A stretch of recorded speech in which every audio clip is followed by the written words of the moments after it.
Hello, everybody. Hi, guys. Hi. Welcome on in. I hope you are ready. We have a jam-packed episode.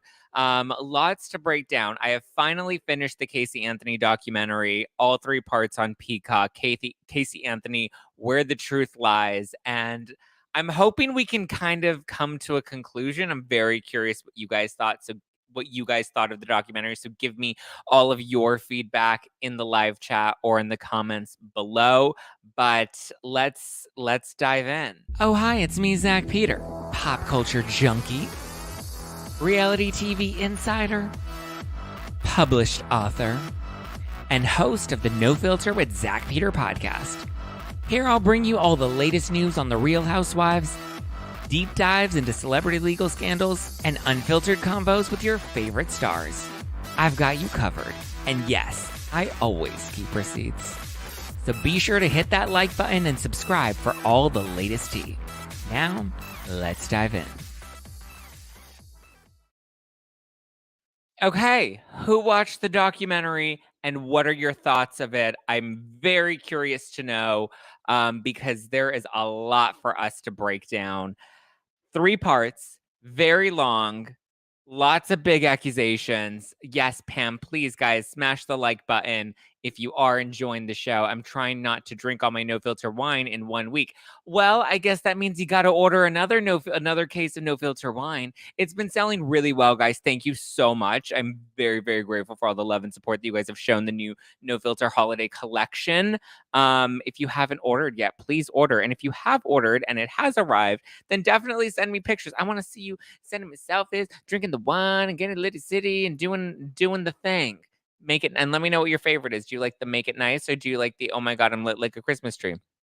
Let me know. I love hearing from you guys. I love seeing the photos and I appreciate all of you. Hi, Sarah Bahu. Hi, Mallory. Hi, Aaron D. Hi, Pam. Hi, Lorraine Sands. What's up? Hi, Val Porter. Carmel DM. Coffee Buzz. Sally. Wow. Lots of you guys in the live chat tonight. Hi, everybody. I watched it. Okay. Let me know what your overall thoughts were. Do you believe Casey? Do you not believe Casey? Let's talk through what was said in the documentary, what we think about it. We'll get through like what was actually said and we'll get through all of the stuff and then we'll talk about theories and questions and all of that stuff. So it was a 3-part docu-series on Peacock called Casey Anthony, Where the Truth Lies, and it focuses on Casey Anthony's side of the truth regarding the disappearance and unfortunately tragic death of her 2-year-old daughter, Kaylee. It takes us through her journey of the 6-week trial back in 2011. Casey went missing back in 2008. Ultimately, Casey Anthony was acquitted of murder back in 2011. Lots of people were very upset about this. They were not happy. And people still, to this day, believe that she killed her daughter. This documentary is now her side of what happened, her truth, what she remembers from that time, from 2008, when her daughter went missing for 31 days. 31 days where she acted normal, worked, saw friends, partied, excused Kaylee's absence when people would ask about her, stole checks from her friends. Eventually, after 30 or at the end of that 31 days, her mother called 911, is like, my granddaughter is missing. I don't know where she's at. My daughter is saying that the nanny took her. And so Casey Anthony initially told police that the nanny, Zenaida, is the one that took her daughter, which we now know was not true. It was a lie. Zany the nanny did not actually exist. It was something that she made up. She also told them that she worked at Universal Studios, and that day that she dropped her off with Zany, she went to work, and she went to work at Universal Studios. She even took the cops to the HR offices at Universal Studios, walked them through the office, walked them to her office through the office, and then ultimately got to the end of the hallway and realized she had nowhere to take them because she was lying about working there too. So I guess at some point in the past, she was an independent contractor there. And Zany's alleged address was the address of one of her former friends who also gets interviewed in the documentary. So there's always like a slight element of truth in each of her lies.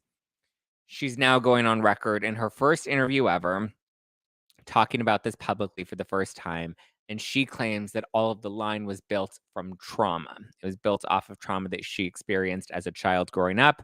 She accuses both her father and her brother of sexually abusing her. She said that her father went full on sexual abuse, whereas her brother would just come into her room and kind of touch her inappropriately, but never, she claims he never went all of the way. So the documentary goes into her side of things. It really focuses on her friends giving character statements about her as a friend and about her as a mother and what they remember of her back in the day. Ultimately, the documentary points the finger at her father, George, who she's now claiming that she believed abused Kaylee the same way that she was abused when she was a child. She says that her father used to call her daddy special girl. He would come in the middle of the night. He would touch her inappropriately if she ever tried to fight him off, because she said it would happen all the time. If she ever tried to fight him off, he would often put a pillow over her face to suffocate her and um, knock her out. I should have said this from the beginning. Obviously, given the nature of the documentary and the case, trigger warning, there may be some things that may be challenging. Some of these details may be challenging. It was a very tough documentary to watch because we know that this involves the disappearance and tragic death of a young girl on top of all these other elements of trauma and abuse that now are coming out and manipulation from her father. So, very, very heavy stuff. Getting through the documentary was hard for me to just kind of digest as well. And I just finished watching all three parts. So I'm fresh off of a binge. So I'm still in the process of digesting. But anyway, both her brother and her father have previously denied the allegations. No charges were ever filed against them. They are not participating in the documentary. A lot of it is Casey basically telling her story. They rented a home for her in Florida. That way she could come and film this in isolation. She definitely seems to live a very low profile life. She's now working as a researcher for Pat, who's one of the defense attorneys on her case back in the day.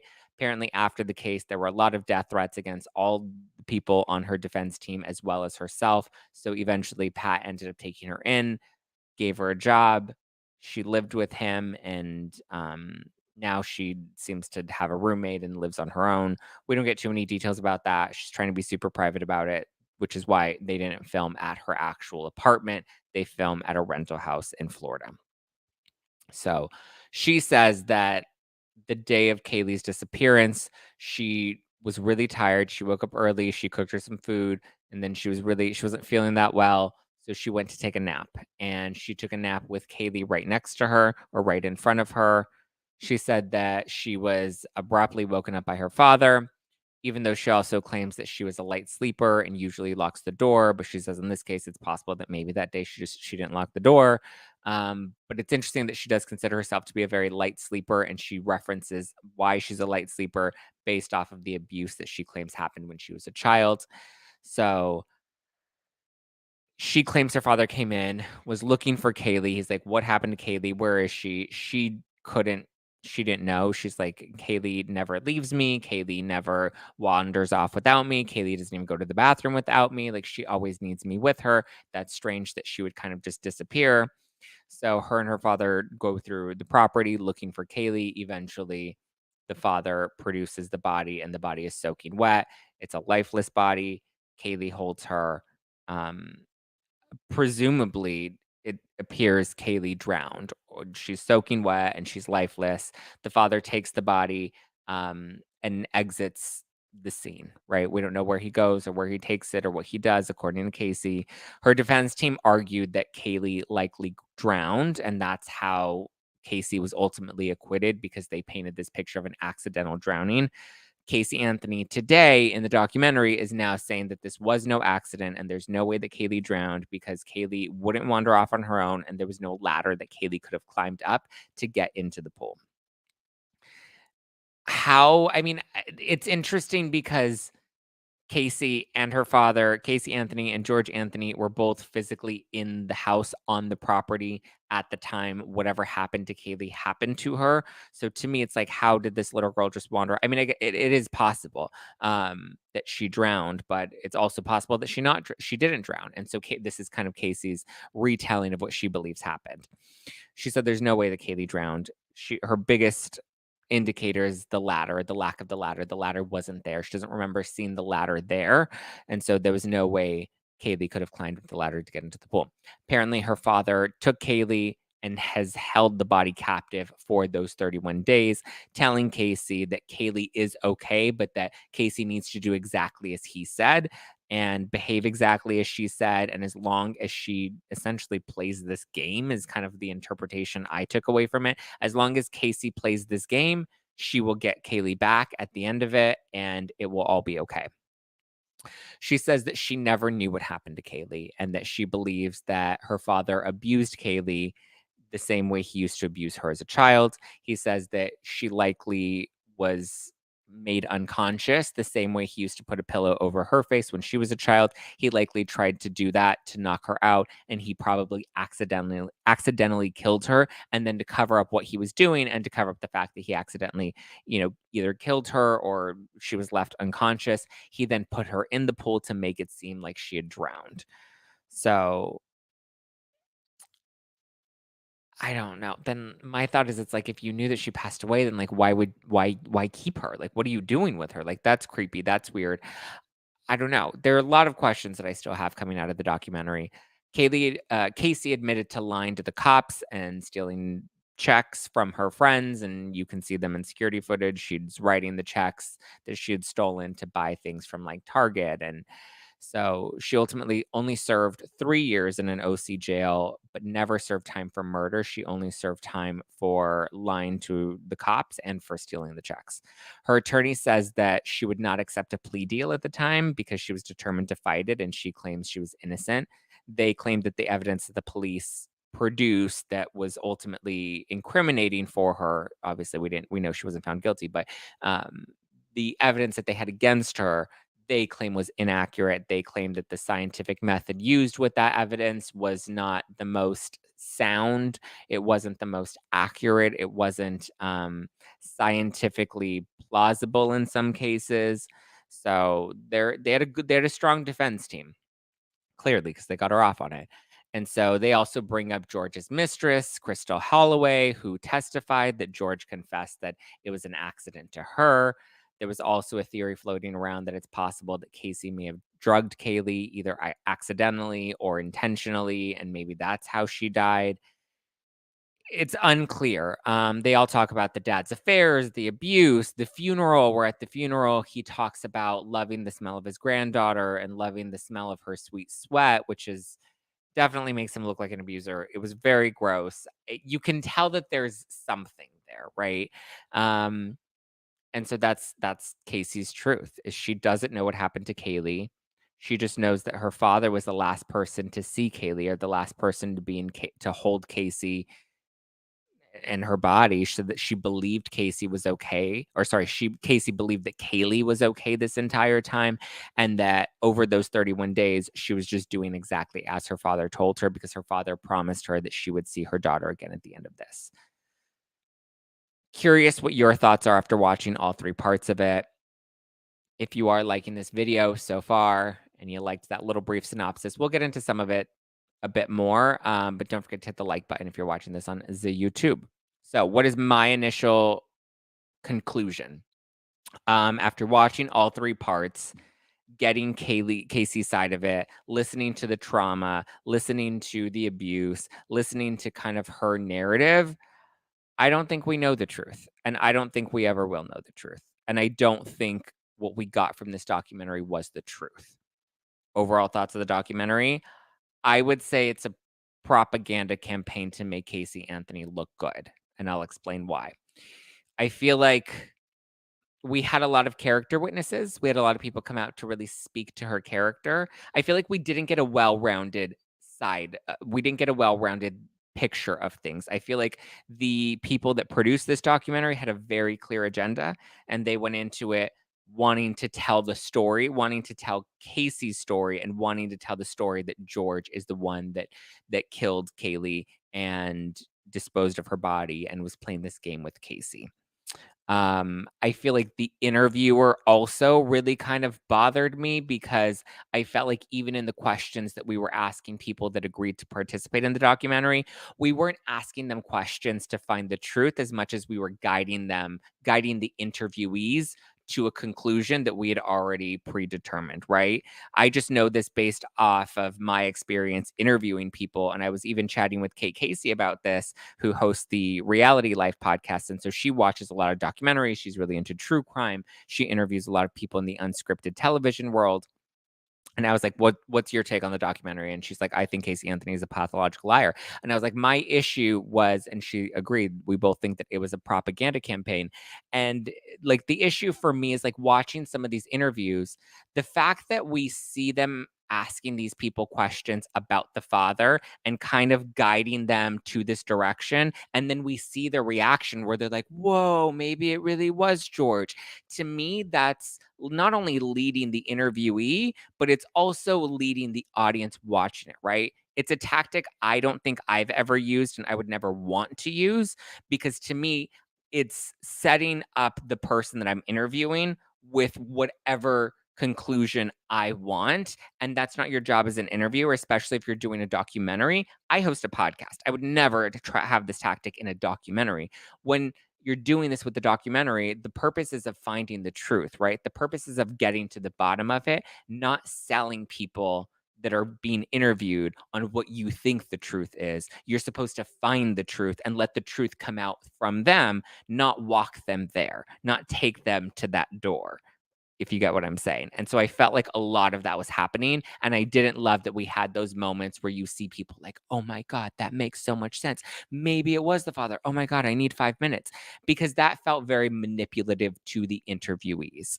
And I feel like we didn't do that with Casey. We're like, Casey, what's your story? Casey, tell us, a bit more. And we allowed her to take us on these journeys. We allowed her to kind of talk us through her life now and her life, and her experience with trauma, which I get. Um, and it's hard because it's like I wanna believe her. And the hard part is I feel like there were lots of moments of emotion, and some of the emotion felt forced from Casey, where we see her crying and there aren't tears. And then we have real moments that felt like real emotion was breaking through, and we do see actual tears, but there was a lot of performative crying that didn't seem genuine from my take on it. And I feel like I'm pretty decent at reading people, especially, in an interview setting. I did not get that she was being fully honest with us. I don't think that the father is fully innocent in this either. I believe they both know what happened. And for whatever reason, probably because they're both complicit, they're not giving the full truth. And they're pointing the finger back and forth at each other, but there's no real evidence to really condemn one or the other because I think there are pieces of the puzzle that are not being told and they're not being shared with us because, again, I think Casey's guilty of something and I think George may also be guilty of something. And I just think there's a lot that we didn't actually get to touch on. Do I think that George abused Casey? Is he an abuser? Um, I want to believe that. I really do, because I wanna believe that if somebody is going to open up about their trauma and somebody's gonna share their experience, that they're going to be honest about that, but never once have we really seen Casey Anthony be honest with us. She's consistently lied, and she is consistently I know we have a lot of therapists, and we have a lot of psychologists that come forth and in the documentary talk about how this experience that we see of Casey and this kind of disassociated behavior with her and partying for 31 days and living her life and doing all these things, that this is all consistent with trauma and specifically trauma with abuse from a parent growing up. I get that, but we also didn't really see anybody else counter that. We didn't see in objective opinion. We didn't see anybody else that examined the same paperwork that also came to that conclusion, which again was also very misleading that we only chose these specific psychologists. Yes, they are the ones that interviewed Casey. I don't know if they're the only ones that saw over Casey's case, but we do have a lot of people. They did show a very brief clip of Dr. Drew arguing about how we don't see that she is likely a pathological liar or likely a sociopath or, in some way just not there, you know? Um, so again, it felt very misleading, and I feel like that's what makes me disappointed is I want to believe that she was abused, and I wanna believe that her emotion is real and this trauma really did happen. However, I feel like there were too many manipulative tactics within the storytelling experience throughout the documentary that prevent me from fully believing it because I feel like we didn't get a full picture and we did not get the full truth. Did George kill Casey? Did George kill Kaylee? Did Casey kill Kaylee? Who did it? I I don't know who did it. During some parts of it, I wanted to believe that it was an accident. I don't believe that she intentionally murdered her daughter, nor do I believe George intentionally murdered her daughter, or at least I don't want to believe that. I believe that it was an accident. I don't think it was a drowning. I think something happened. Um, and I think they both know something that they're not being fully transparent with, and they're trying to completely point the finger at each other. And I don't think they can be fully transparent because like I said, I think they're both going to be complicit in whatever did happen, whatever the truth was, and they can't tell their part of it because they're trying to protect their own innocence, so they're really doubling down to blame the other person. But I think they both know what happened and I think they're both guilty. And I think they both need to cover it up to protect themselves. But it's interesting because when it comes to the abuse, I feel like she also didn't really remember the abuse previously. Like these were things because the most thing they have about the abuse was the letters that she wrote to one of her fellow inmates, Cookie, when they were pen pals and they were exchanging letters. And in it, she talks about the abuse from her brother. But then she mentions, I think my father abused me as a child as well. I think maybe I blocked it out, all within the realm of possibility. I'm just analyzing it objectively. And I just feel like, how did you block that out and now all of a sudden we'd fully remember that he used to put a pillow over your head? And how do we compartmentalize the actual events and the actual memories from ones that may have been created? I don't know. I don't have experience unlocking childhood trauma memories. I do know that they're usually memories as a child. We can often repaint them. But again, I don't know. I'm not experienced and I'm not licensed in childhood trauma and how to unlock those memories in a way that's, healthy. But I also know she has this thing where she does lie. I mean, look at the Universal thing. Look at the Zanny the nanny thing, where she does admit that there are fractions of truth in the stories that she tells, but that the whole story isn't necessarily true. Where she led them to where Zanny the nanny lived, but that wasn't where Zanny the nanny lived because Zanny the nanny doesn't actually exist, even though there was a woman named Zenaida that she did kind of know of that was a nanny at some point, but she was never her nanny. And so it's like if you do that a lot and you did that during the trauma of losing your daughter and your daughter being missing, then who's to say you didn't also do that with these trauma memories that you have? And again, I like to think that we're in this space where we should believe victims and we should, you know, believe people when they say things, but it's also like look at the Amber Heard and Johnny Depp case. Amber Heard was clearly lying and using this and taking advantage of the moment that we're in culturally where, we're trying to paint a picture and trying to paint ourselves as a victim. And so I think this documentary was definitely an opportunity to show for Casey to rehab her image, essentially. I don't think the police dug enough into the father. We at least that's the impression that we get in the documentaries. They didn't dig enough into him. My question is why? They seem to kind of very lightly touch on the fact that the police just didn't think it was worth investigating further, George, but there has to be a deeper reason as to why they didn't go into his story deeper, right? Like, is it really just that they believed that she was guilty and they wanted to, I don't know, and they just wanted to come after her? I think it's a little confusing. I think there may have been some blind spots because they had tunnel vision for Casey, but I don't know. And the biggest thing for me that's the hardest part to wrap my head around is if that's your baby girl and you're afraid of your father, because she said, when Casey was asleep with me in my room, I would lock the door so that he couldn't get in. And I was afraid to leave my daughter at home with them, with my parents, because I knew that he would be home. And I wanted to go out with my friends and I'd have to bring Kaylee because I didn't trust my father and I didn't trust that she could be left alone with him and my mother. But it's like, but then you allowed your father to keep her and hold her hostage, according to your story, for 31 days. If that's your baby, this is a question to all the mothers out there.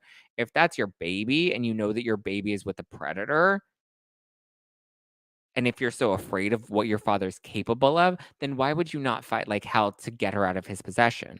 Why wouldn't you do anything to try and get your baby back, considering you know the danger that your child is in? Why would you not fight like hell to get your child out of that danger? Why would you allow this to expand for 31 days? And she keeps going back to like this trauma and this Stockholm syndrome. And I get it that that is a case, but there are moments where she's so certain that Stockholm syndrome didn't block her because she tried to protect her daughter when she was in the house with him. But yet now she suddenly is just allowing her father to call the shots for a full month.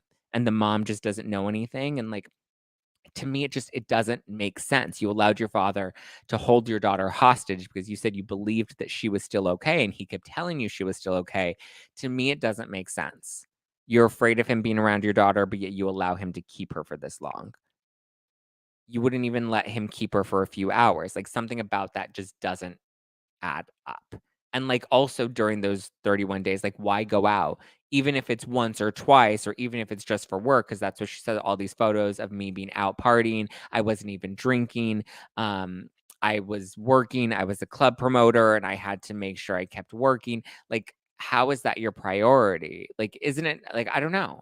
I Wouldn't you as a parent do everything you can to see your child again and get her out of a predator's physical custody once you've been arrested? Wouldn't you then tell the police, okay, my father has her. He abused me as a child. I don't trust him. You need to go after him. But she would continue to lie to the police. And she says that it was her way you know, of the trauma affecting her so much that she was lying to protect her father. And she keeps going back to Stockholm syndrome. I don't know if I believe her. And I hate that the documentary was so manipulative with the details and the way they presented these details that it didn't give us an opportunity to come to a conclusion on our own. It kept trying to hammer in what they believed the conclusion to be. And that groundwork was set from very early on in part one and part two, so that by the time we got to part three, we were already making our way towards that conclusion. And I was not happy about that because I felt like as an audience member, it did feel very manipulative. And then we have Nancy Grace speaking out, and Nancy Grace covered the case extensively back when this was all coming out. And she says that she just thinks that this is Casey's way of trying to reshape the narrative and that she believes that it's mostly fiction. And she doesn't believe that we can call this a documentary. And she was asked to participate and she immediately declined. She thinks that Casey benefited from the documentary either to rehab her image or to collect a hefty paycheck. And she's like, I know they're saying we don't pay for interviews, but she's like, trust me, there's a million ways to get around not paying for interviews. And I guess I kind of talked about that, like with celebrities and charity events, how charities don't pay celebrities to attend and they don't expect a donation, but there are all these perks, right? Celebrities will ask for glam, they'll ask for, you know, a flight over, they'll ask for special car service, all of these special perks that they'll get. And so she's like, it's very possible that they paid her a 20 to 30,000 licensing fee to use photos of Kaylee. And that's one very convenient way to pay her without paying her for her interview. So she's like, it was either fully to rehab her image and tell her side of the story, or she did get some sort of monetary benefit, and it maybe wasn't a direct, "We're paying you for the interview, but we're gonna pay you for all these other little things," right? "We're gonna cover your paycheck because you can't work, but we need you to participate in this, so we'll compensate your paycheck for you." That's not paying you for the interview, that's compensating you for the time that you're gonna lose at work. "We will pay the licensing fees for all of these photos. We will, put you in this house for X number of days." Like, there are other ways to make sure she's well compensated. But I mean, she brings up how she lied about working at Universal, which I think is a really good point of Nancy Grace to make. So, so much so that she took the police through the actual HR office. Like, she believed the lie so confidently until she couldn't run with it anymore. And so that's her pattern of behavior. Nancy Grace doesn't believe that the parents did anything wrong, other than care for Kaylee and try to care for Casey. And she definitely believes that the parents were trying to make sure Casey was properly taking care of Kaylee. I don't know if I fully believe that. I think Nancy Grace may have some rose-colored glasses when it comes to the parents. I think the parents are also a little sketchy. They started a foundation too soon. They were doing too many paid interviews. I don't know how much I believe the parents are innocent in all of this. So I'm going to be a little skeptical and maybe disagree with Nancy Grace on that.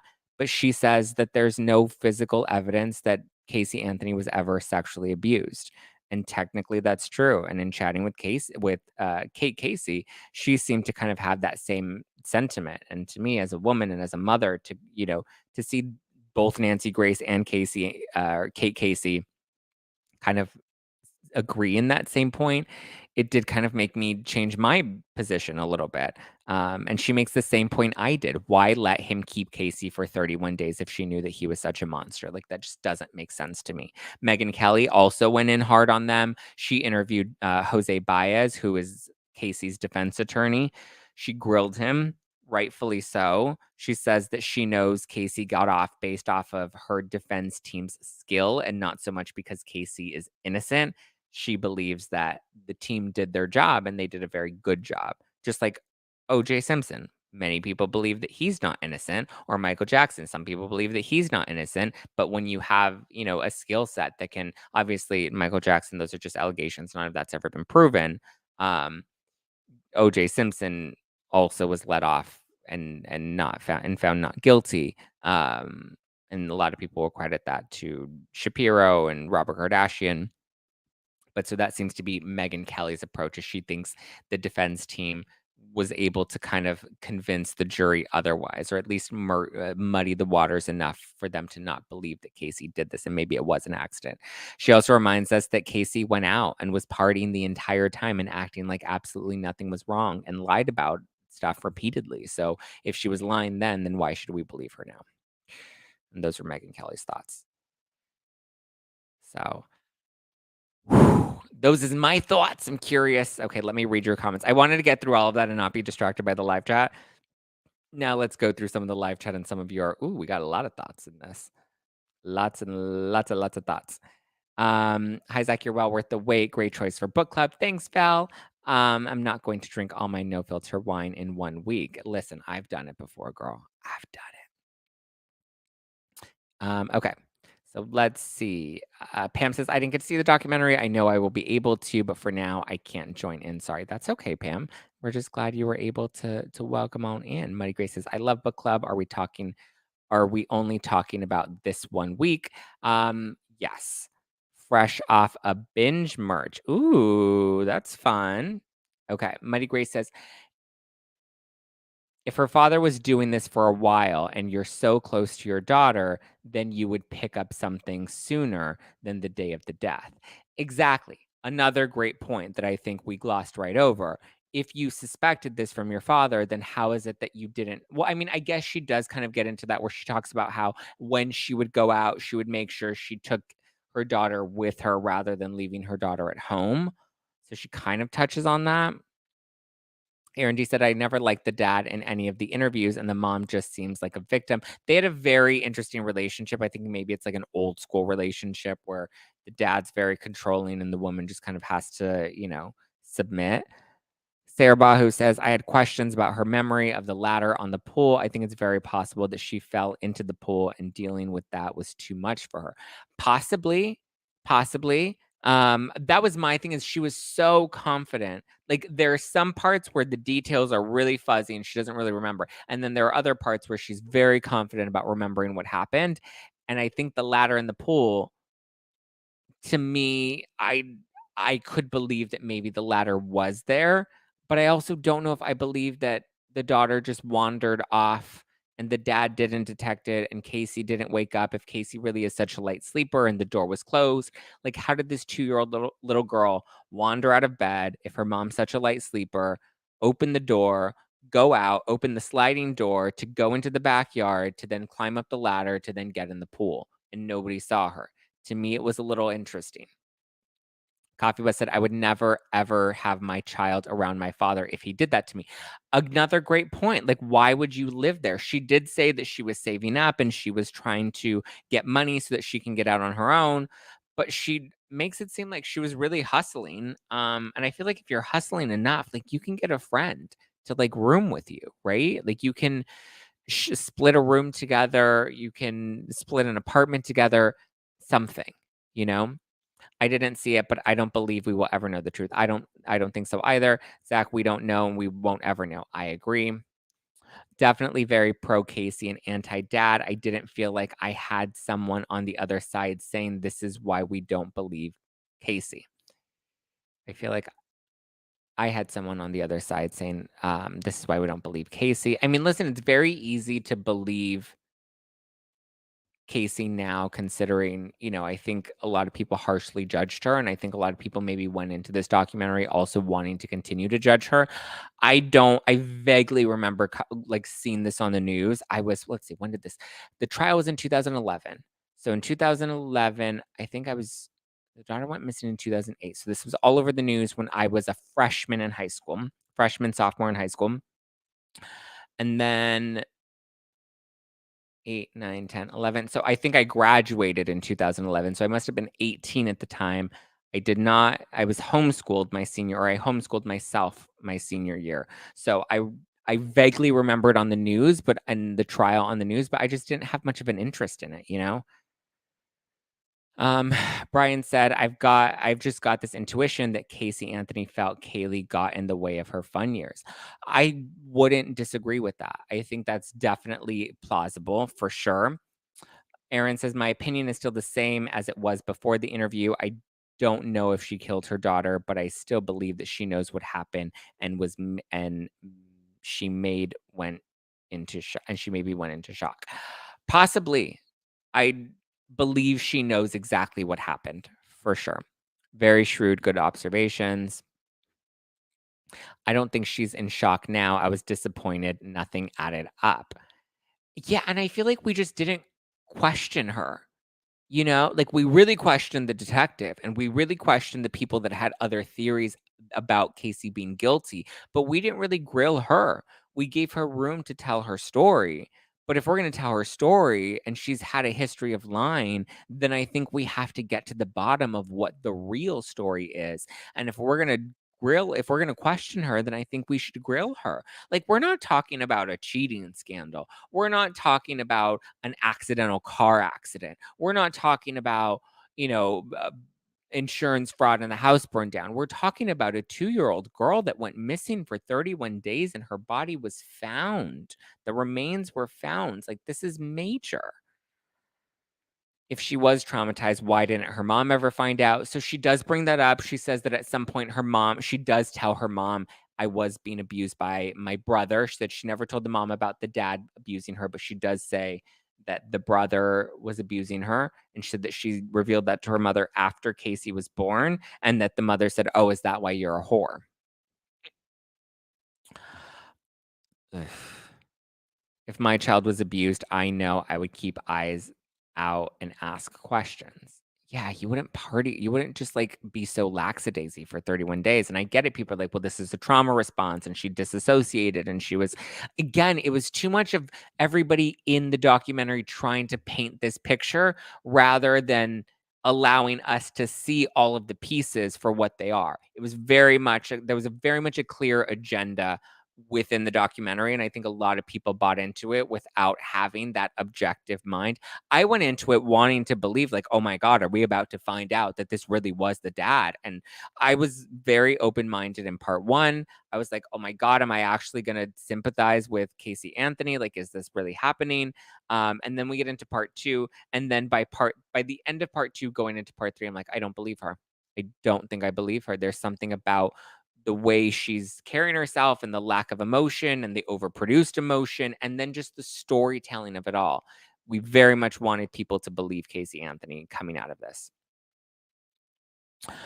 Believable that she was abused, but don't know the dad abused the Kaylee and murdered her. I lean towards accidental drowning or some type of accident. I think I'm somewhere in the middle with you, Sarah.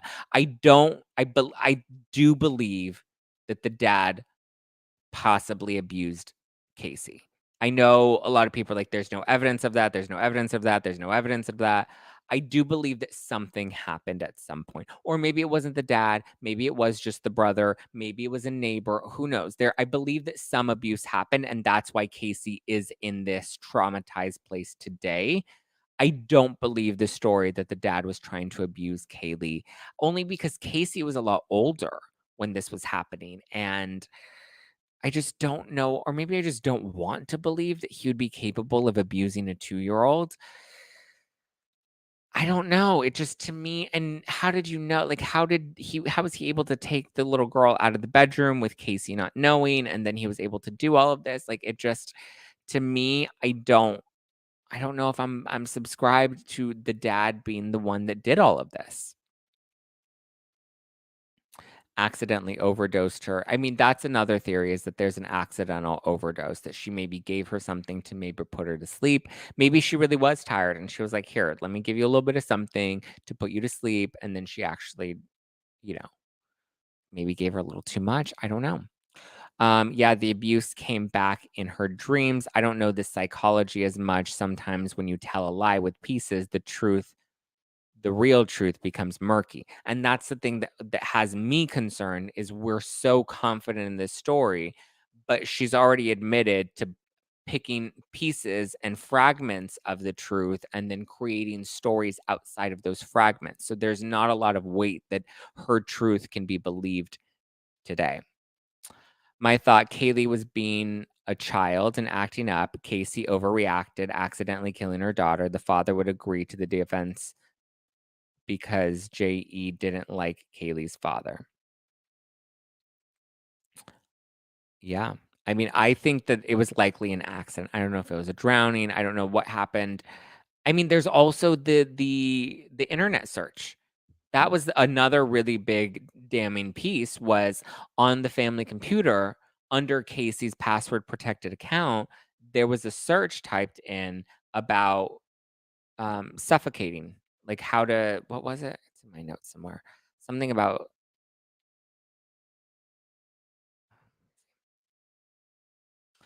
foolproof suffocation was searched the day that Kaylee went missing under Casey Anthony's password protected account, and that search was logged at 2:51 p.m.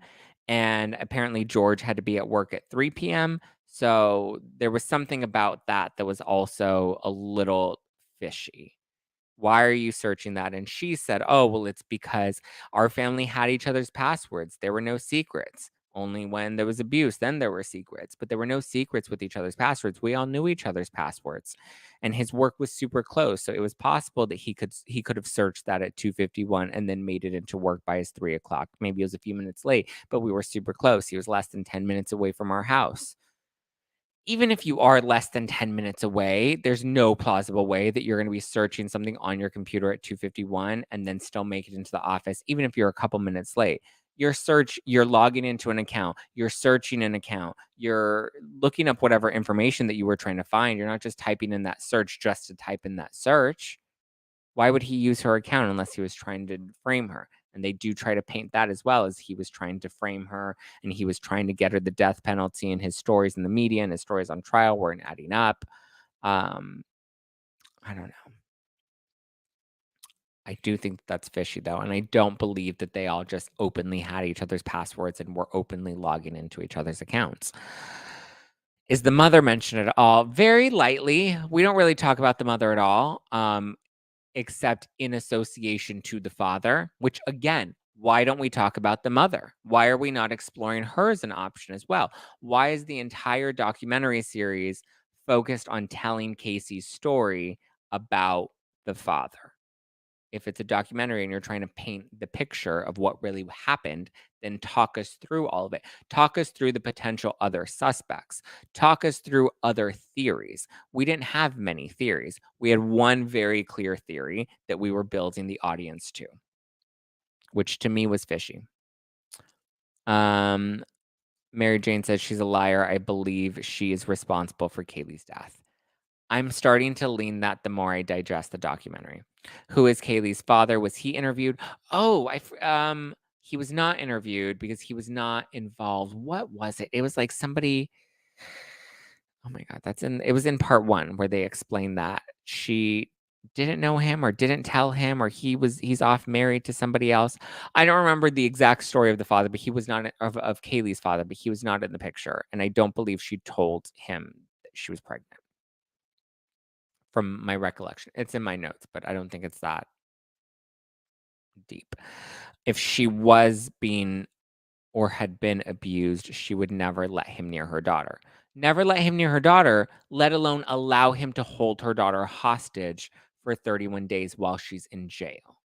To me, that does not make sense. That does not, like, I cannot comprehend that in my brain. If there's a parent out there that is watching this that believes that they would allow their child, their innocent child, to be in the hands of their abuser for an entire month and not try to locate her, not talk to the authorities, not ask what happened after the drowning, after you held the lifeless body in your arms before your abuser, your father, took the child away, like, make it make sense to me. It doesn't make sense. Imma tell you one thing, retirees in Florida do not want to be around children that long. Why, like, where was he keeping her? And why was he holding her hostage? And why wouldn't we tell the mom? And why wouldn't we tell the police once we were already arrested and there was an investigation into where the daughter could be? If the police has all of these resources to find the daughter and they're blaming you, at some point you're like, "Okay, use all those damn resources to go after this man that has my daughter and has been convincing me to lie to everybody." The parents were over, the father helped Casey because wasn't he a cop? I think it's possible that he helped her, and then at some point, something went wrong and they turned on each other. I have heard that you learn to act normal from multiple things. I think the dad used to be a cop, right? Yes, the dad was a cop prior. Oh wow, did Casey claim that she was raped? Lie upon lie upon lie.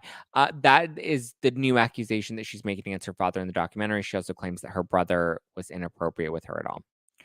The thin blue line could have easily have done less than accurate initial reporting because her father was a cop. That's a good point, and I think that is definitely a point that comes up is, like, he was a cop, so, not so much that there was a thin line because he was a cop, but that he knew what to do and he knew how to act and he knew how to perform because he was a cop, so he knew how to manipulate the investigators is the impression that I got of what they were trying to tell in this story, in the documentary. Um, and made up nanny named Zanny. So many lies. Yeah, she also made up nanny Zanny. Parents are definitely sketchy. Yeah, I don't believe the parents are innocent. I really don't. Yes, she lied so much it was hard to know where the truth was. I don't know if Casey's mom was terrible as Casey portrays, but they seem cringe in some ways. Definitely cringe, definitely capitalistic. They definitely capitalized off of this tragedy. They started their foundation, they were accepting donations, they were buying boats, they were, doing even the funeral was like such a big production. I don't think the parents are innocent in this. I don't think the parents are innocent at all. I think the dad probably was super sketchy and he probably was a bit of a predator or a full-on predator. I'm not putting that past him. Um, I just don't think it's fully to the degree. Um, and less than accurate documenting of manslaughter and murder investigation could have been a favor to her father. Possibly. Do you ever watch Law& and Order SVU spin on the horrific Law& and Order spin on this horrific crime? Hilary Duff played Casey, and the way they portrayed the parents seems spot on, aside from her father ultimately, but in general. Um, maybe I do watch Law& and Order SVU. I feel like I may have remembered this episode from a long time ago. Was it Hilary Duff or Haley Duff? I don't remember Hilary Duff ever being on SVU, but I feel like Haley Duff probably did it at some point. Possibly Hilary Duff. I haven't watched Law& and Order in years, but I do remember watching a lot of SVU, and I remember the taken from the headlines, and then it would be like, this is not a true story, but it's fictionalized, and it's not based off of any one person or any one event, but it was taken from the headline inspired by the headlines. And Casey's car smelled like death. She was using her car at the time. Yeah, the mom said it. Casey was like, "Oh, well, I just had trash in the car." Don't forget to hit the like button. Thank you, Sarah. Yes, guys, if you're watching this and you're enjoying the recap, don't forget to hit the like button and subscribe if you're not subscribed, and hit the bell button. That way you always get the tea and your notifications when it's hot. Mallory says, my brother owns a survival swimming business for kids as young as 6 months because of how common drownings are. Yeah, but I agree. Casey was adamant that she was a light sleeper, that it's odd. Yes, and it definitely, and that's what the cop said too. The investigator, he was like, if it was a drowning, then you can tell us this happens all the time. And they were very clear that drownings happen all the time, that was a possibility. But Casey was adamant that this was not a drowning, at least to investigators. And she even says now that she didn't agree with her legal team's decision to um their decision to go in that direction. She didn't like that they did that. It ultimately is what got her off, but she was not happy about it. I really went into this wanting this to be Casey's moment for us to all back her, but I just needed it to make sense, and I walked away more confused. I had a lot more questions than I did answers. For sure. For sure, for sure, for sure.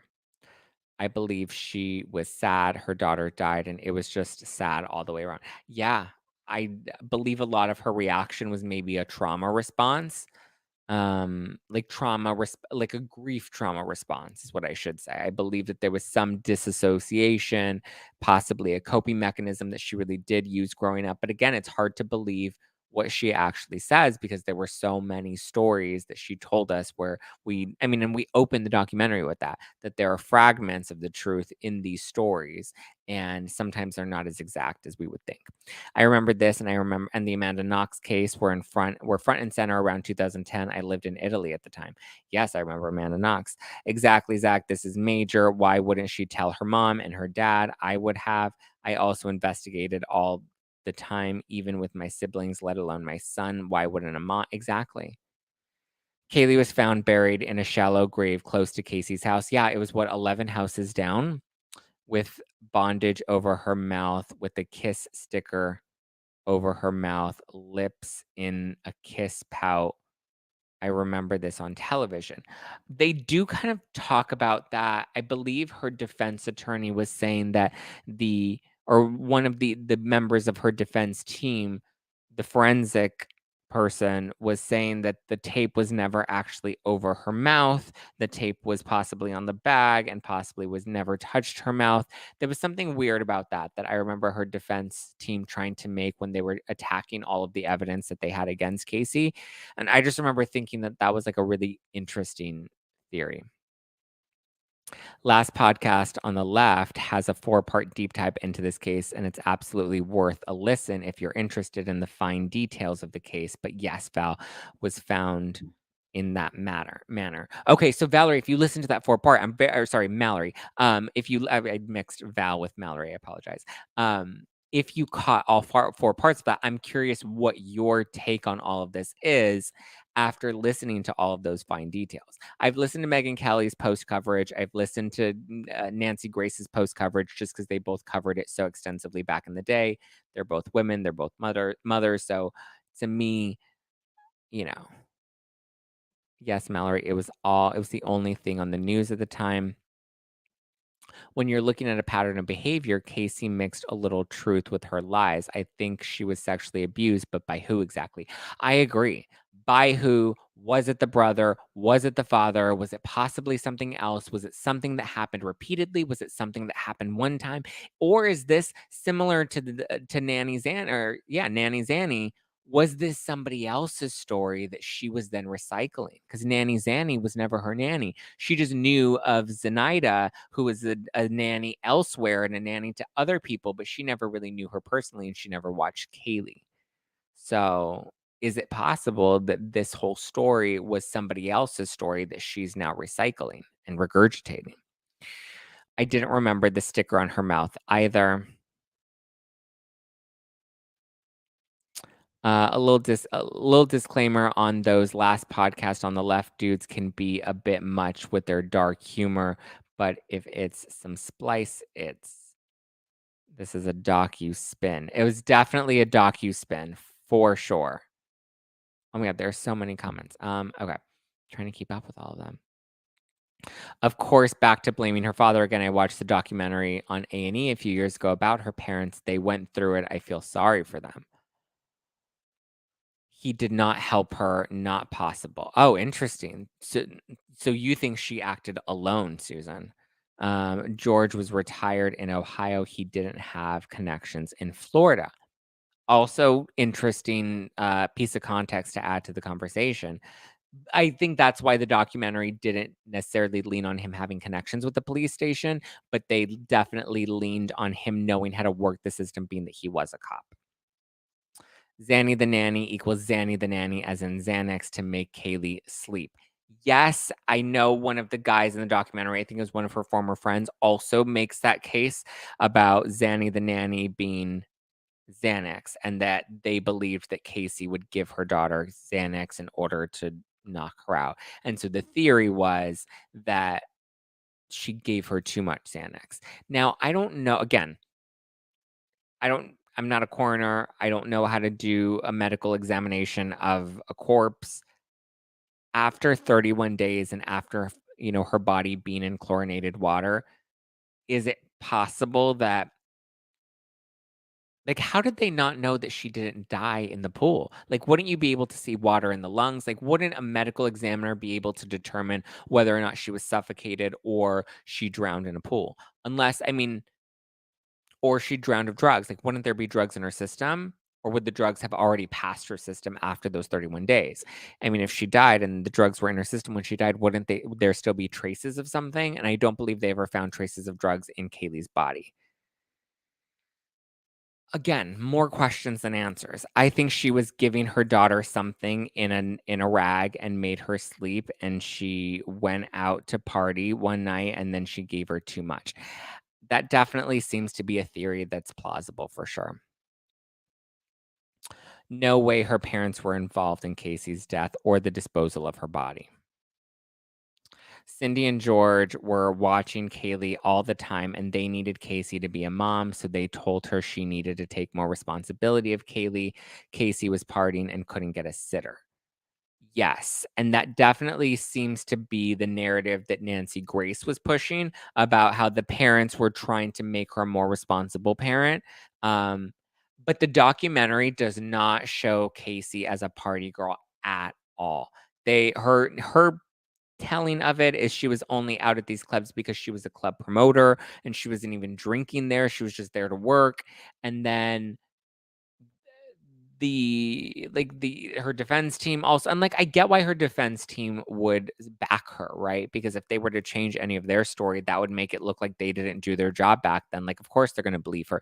Either they believe her because have to keep their story together for the sake of their own reputation, or they believe her because morally they can't accept they got her off on this horrible crime. So Casey used Zanny to make Kaylee sleep while she went out. One night she gave her too much and yeah. Again, yes, that is the theory. I have heard the theory. There is no actual evidence to back the theory, so I do have to stay on the, we don't know if that's true. Zanny the nanny does make a lot of sense, and that was a theory that was briefly brought up in the documentary. But then the guy that was telling us this theory that he came to this conclusion with, they eventually convinced him that the dad was the one that abused and harmed Kaylee in the end. And you see him and he's like, "What? No way. I never even considered that. What? That's another piece of information that I was never given." So, you know. Alicia, welcome on in. Welcome on in, Alicia. Alicia Lynette joining the Zack Pack. Welcome. Yes, I love seeing you guys welcome her. Welcome, welcome, welcome, welcome, welcome, Alicia. Casey's story has changed multiple times, but the evidence has never changed. That is true. Is there evidence supporting the Zanny theory, though? I'm very curious, or if that was just a theory. Did anyone look up if the father has public complaints during his work as a cop? I believe if that were the case, we would have definitely seen it in this documentary because they tried to use everything they could against George. So I feel like if there were public complaints against him as a cop, that definitely would have come up in the Peacock documentary. Do you think her father will try and sue for defamation? No, I think the father's done. I think the father doesn't care. If anything, the most I can see him doing is another paid interview to tell his truth. And he'd be like, "That's not true. And this is why." And it'll be like a Dr. Phil sit down or maybe a Nancy Grace sit down. Kaylee was too decade to do a lot of, um, was too decayed to do a lot of testing. Yeah, that's what I figured. So it is possible, right? Yeah, slang for Xanax is Xannies, yeah. So that's why Zanny the nanny does make sense. Unfortunately, because of the decomposition, yeah, that's kind of what I figured. They don't know the real cause of death. Kaylee, that's horrible. And the duct tape was on her flesh because her flesh was found on the tape. Yeah, that's what I was confused about because the defense, and again, I get it. It was all of Casey Anthony's defense team. All of them were in on it. There were a couple of they had one investigator. We didn't get a lot from the investigator that explored the case or anybody else that was working for the prosecution. We got a lot of people on the defense team, and they all were, I guess, reselling us whatever they sold to the jury in court with Casey's uncross-examined testimony. And that's what Nancy Grace said, is she's like, "Listen, the reason Casey didn't testify is because she couldn't survive a cross-examination because she's lied so much." So we basically got the defense's theory and we got the defense's, vouching. We got a lot of character witnesses. That's what it felt like. Like the defense team was like, "We want to be able to tell Casey Anthony's story. Let's approach Peacock or let's approach someone. Let's get this all set up so that we can give everybody our argument." We got their closing argument and we got Casey Anthony's testimony, which you did not get in court. And Nancy Grace made a good point. It's an uncross examined testimony. And I don't feel like the interview grilled her based off of what the interviewer was asking of the other people, the way they were baiting them. Just a theory. I was a partier in the 80s. Zanny the nanny was the term used when our friends was asleep on Xanax. Yeah, see? And that makes sense. I just wanna say she killed her daughter. She had nothing to do with the father. That chick lied or she worked. She lied about the nanny. She lied about the boyfriend. She lied to her mother. Yeah, she's consistently lied, so why believe her now? This isn't the first time that she's accused her father of sexual abuse. I believe it came out at the end of the trial as well, while her parents were still supporting her. Yes, because of the letters to Cookie, her prison mate. They were writing letters back and forth, and she's opened up about her abuse with the brother and then talks about how she believed that it was possible that her father was also abusing her. Those letters became public. It leaked into the media. Then her defense attorneys ended up bringing it up in the courtroom, and she even says that she didn't realize that that was going to be put on display. So her reaction, and the attorneys were strategic in doing this, her reaction was raw emotion of being like, "Oh my God." And she says that she was really embarrassed in that moment because it all kind of came out. Oy, oy, oy.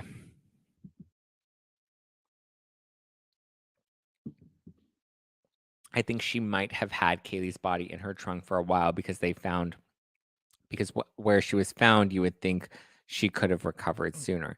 Yeah, which is horrible to think that the body was just sitting in the trunk of her car. And again, if it were the dad, why would the dad use her car?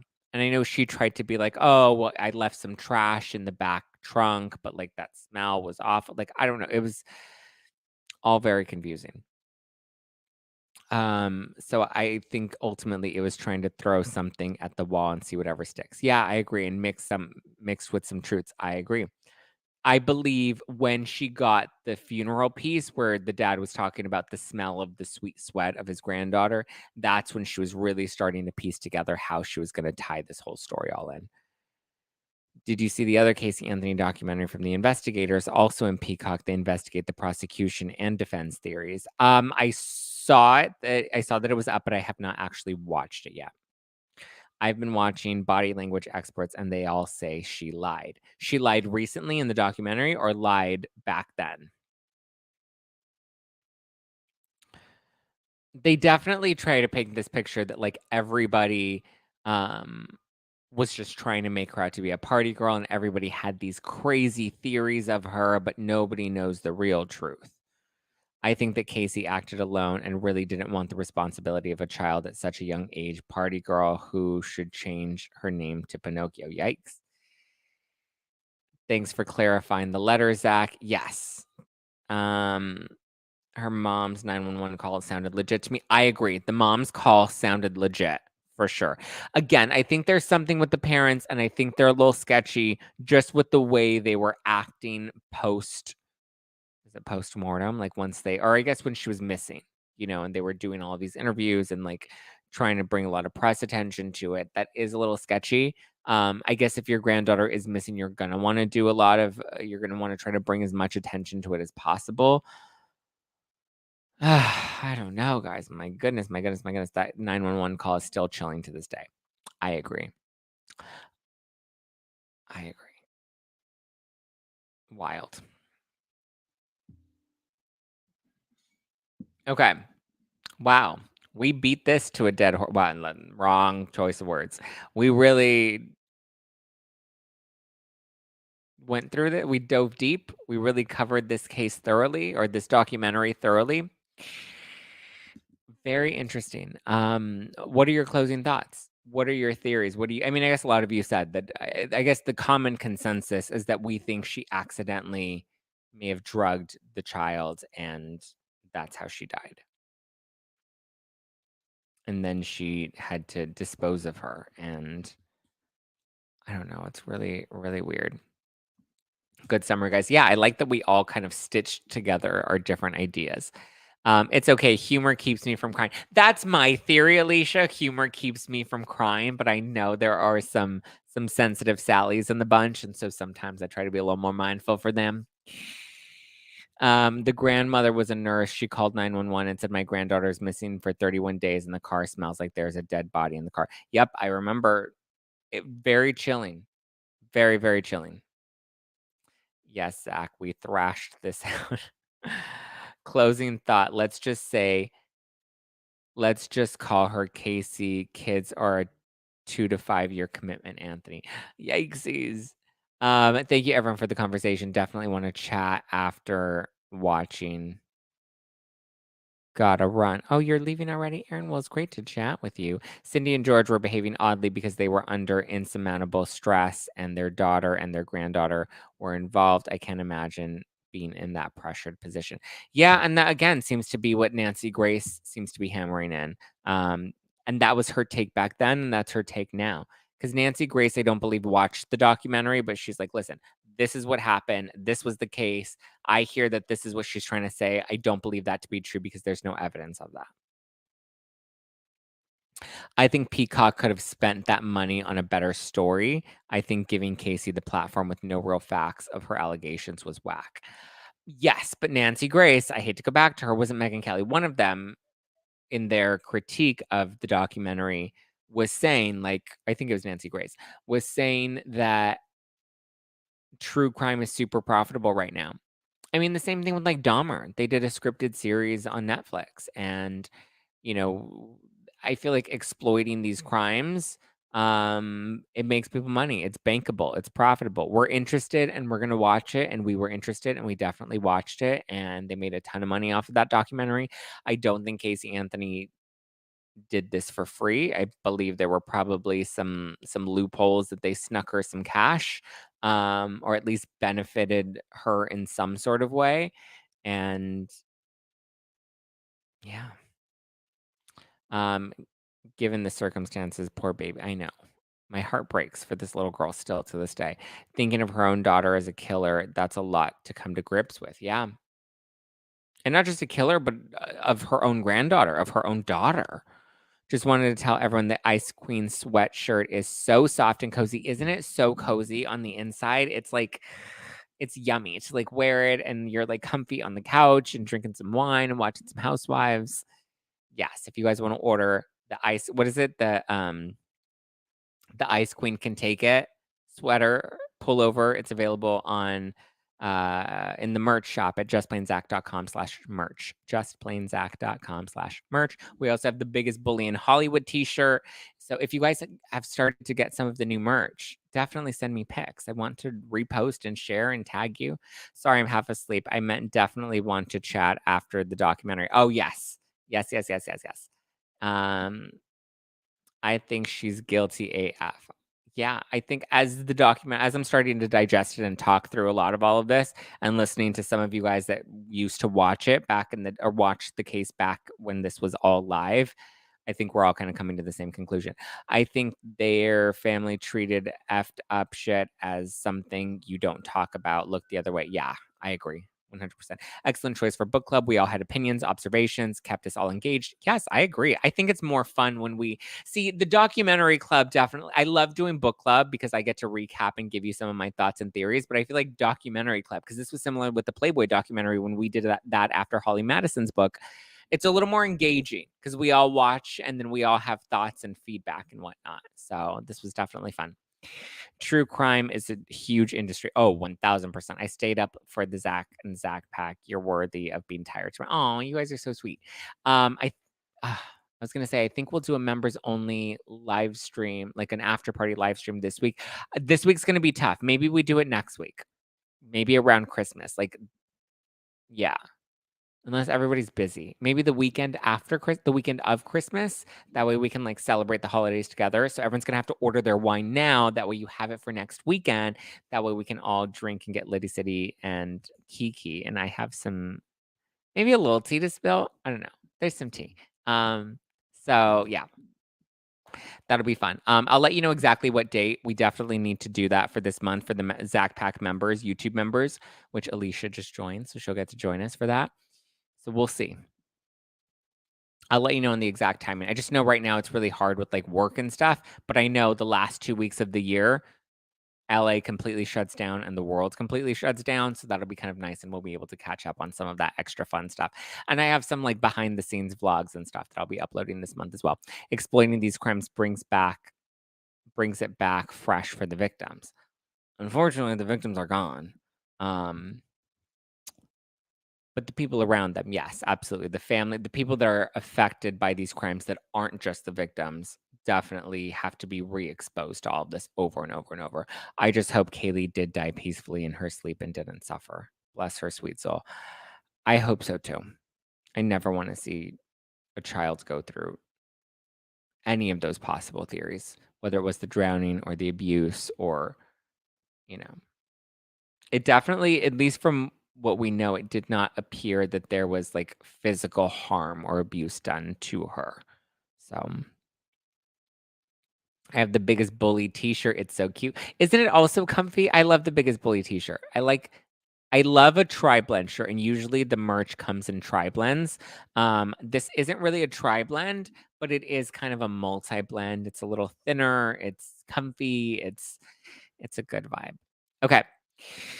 All right, guys. Thank you so much for all the what are we going to discuss next Tuesday? New book, new documentary. Are you watching the Megyn and Harry documentary? I haven't yet, and I don't know if it's worth it.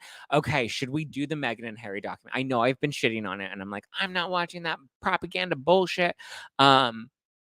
Should we just do the fucking Harry and Meghan documentary, and we'll go over everything that was said, and then we can compare it, I guess, similar to Secrets of Playboy. That was great when we had Holly Madison's book, the Jenny McCarthy interview, and Secrets of Playboy all in that same month.